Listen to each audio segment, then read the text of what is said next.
Hello, you're watching the business headlines on HW News with me, Ali Azhar. The Mukesh Ambani led Reliance Industries has many enviable achievements executed on an unprecedented scale. Among them are the world's largest oil refinery in Jamnagar and, more recently, his new telecom venture Jio. The scale at which it was executed and implemented took the entire industry by storm. However, a new project is expected to dwarf his prior ventures in terms of size and scale and set a benchmark for any industrialist in India or world over.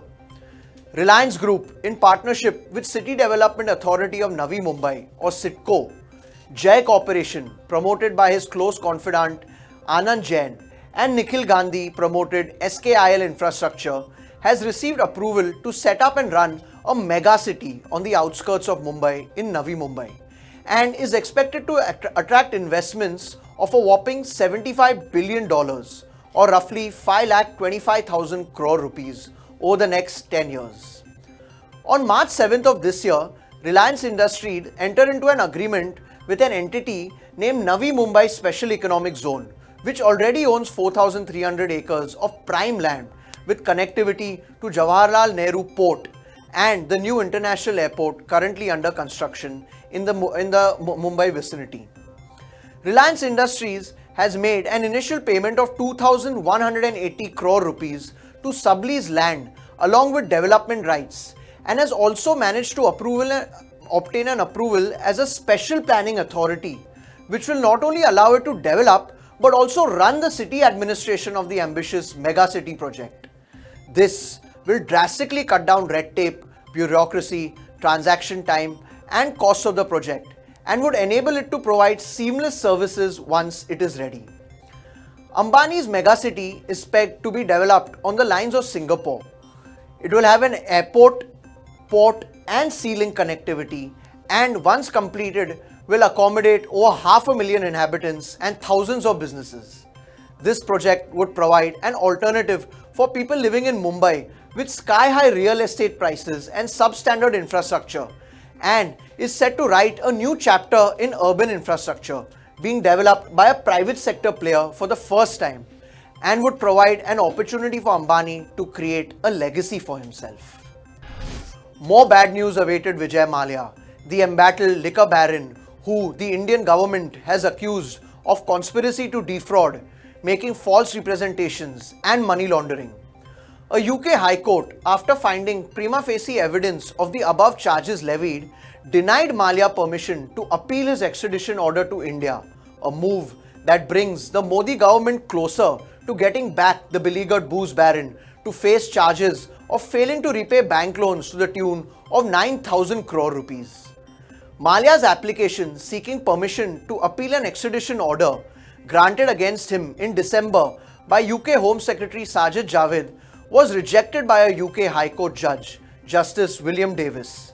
However, this does not signal the end of the road for Mallya, who has now time till Friday, that is April the 12th, to move a second application before the court in the UK. If the appeal is rejected again, he would still have the option to approach a higher court in the UK. While he still has not exhausted all his appeals, pressure definitely seems to be mounting on the United Breweries chief, who just last week has offered to curtail his lavish lifestyle in a bid to recoup some of the money he still owes to Indian banks. Mallya was ordered by a UK court to live within a budget of £18,326 a week, that's roughly 16,64,500 rupees, which he offered to cut down to around £29,500 per month, which is roughly 26,80,000 rupees. Dream 11, the Mumbai-based gaming startup that runs a fantasy league for cricket, kabaddi, football, among other sports, is the latest entrant and the first gaming company to India's growing club of unicorns, or startups valued at over $1 billion.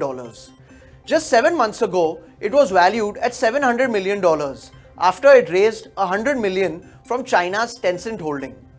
This time around, while the company declined to disclose numbers, the transaction, which involved a secondary stake sale, is pegged to be somewhere in the vicinity of $60 million, which would give it a valuation in excess of $1.1 billion. The firm runs a fantasy league for different sports, allowing users to create virtual teams that help them organize matches based on statistical performance of players in the actual game.